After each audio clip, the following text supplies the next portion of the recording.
Isa sa mga pinakamalakas na tinig sa malawakang kilos protesta kahapon ay si Vice Ganda na maring nanawagan ng katapangan, pagkakaisa at pananagutan mula sa pamahalaan. Ang naturang pagtitipon na tinaguri ang Trillion Peso March ay naganap sa Luneta Park, EDSA Shrine, People Power Monument at iba pang lungsod sa bansa bilang protesta laban sa anomalya sa mga flood control projects na nagkakahalaga ng trilyong piso.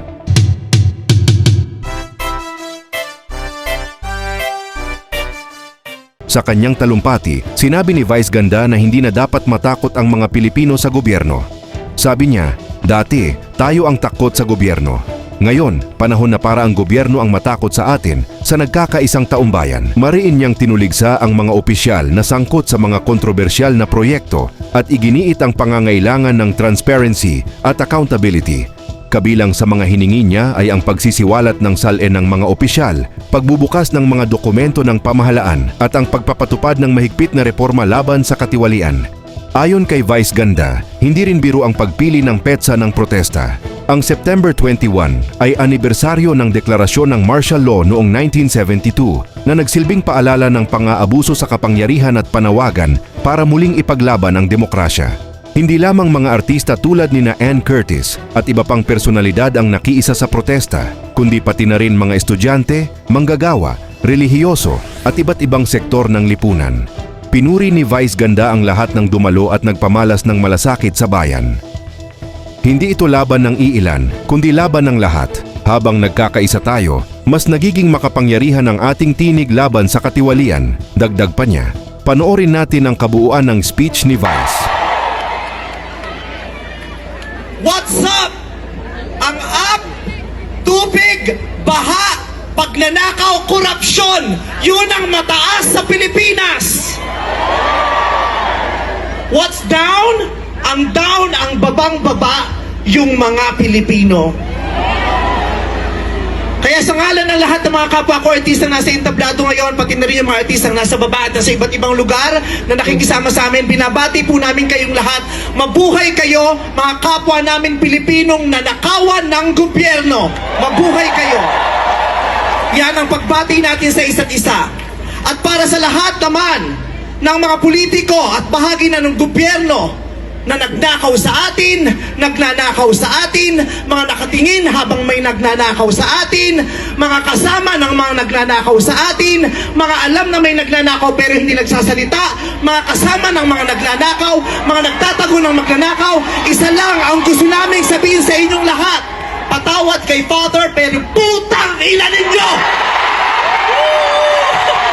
Kaputa-putahan ng mga putang ina nyo! Katatapos lang ng misa pero Panginoon, patawarin nyo kami pero totoo yan. Ito ang wika ng lahat ng mga Pilipinong ninakawan. Putang ina nyo! Putang ina nyo! Putang ina nyo! Putang ina nyo! Putang ina nyo!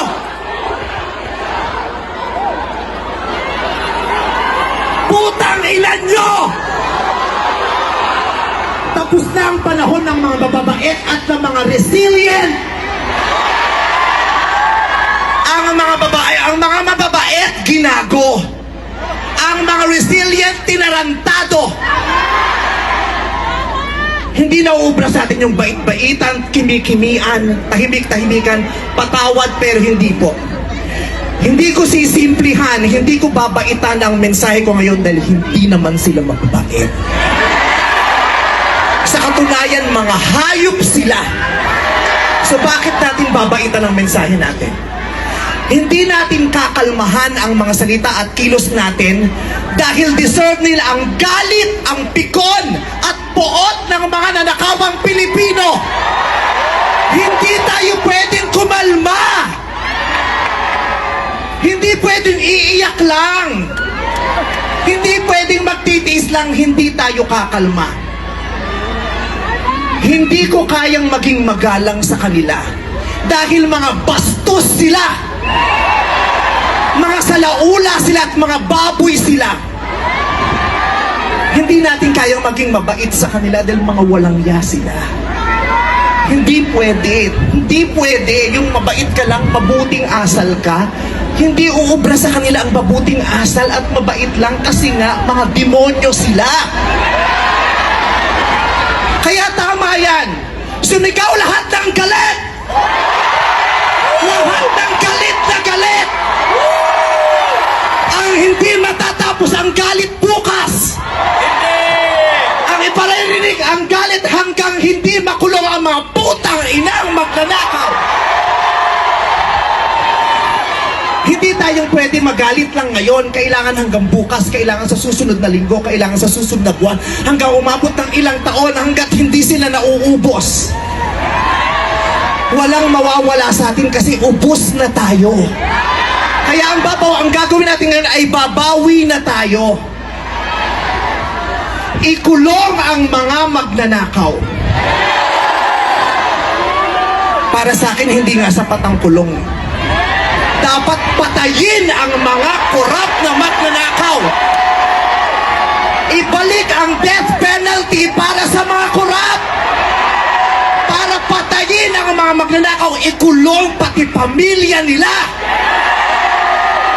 Dapat gumawa ang batas, ang pamahalaan para ibalik ang death penalty. Pasensya na po, Father. Alam kong ayaw mo ng death penalty. Ipagdasal mo na lang ako.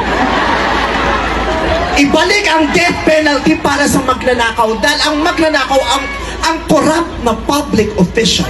Hindi ko natatawag na public official. Ang corrupt na politiko ay higit pa sa mamamatay tao. Ang corrupt na politician ay higit pa sa magnanakaw. Ang corrupt na politician, ang korupsyon ay higit pa sa terorismo. Ang mga terorista namimili lamang ng lugar at panahon kung kailan aatake. Pero ang mga magnanakaw sa Pilipinas walang pinipiling araw. Araw-araw nila tayong ninanakawan.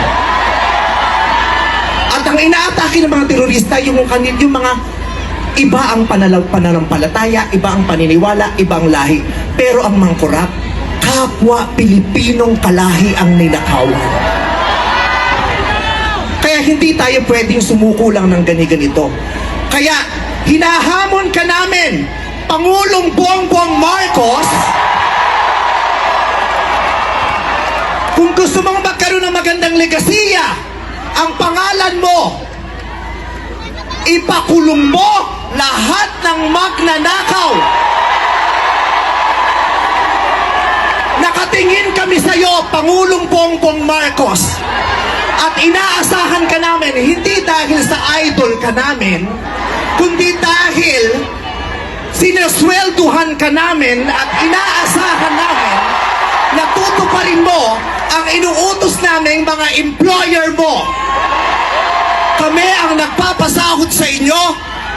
Tapos na ang panahon na natatakot tayo sa gobyerno. Takutin natin ang gobyerno dahil ang kapangyarihan nasa sa atin, wala sa kanila. Nakatingin kami sa inyo. Ipakulong lahat ipakulong. Bawiin ang mga ari-arian. Bawiin ang mga ari-arian. Pati atay, i-donate. Ibigay ang atay. Pati mata, i-donate. Walang ititira kasi nga hindi tayo pwedeng maawa dahil mga putang ina nila. Maraming salamat sa inyong lahat.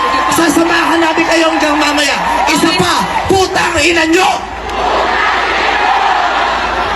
Sobra na, tama na. Sobra na, tama na. Sobra na,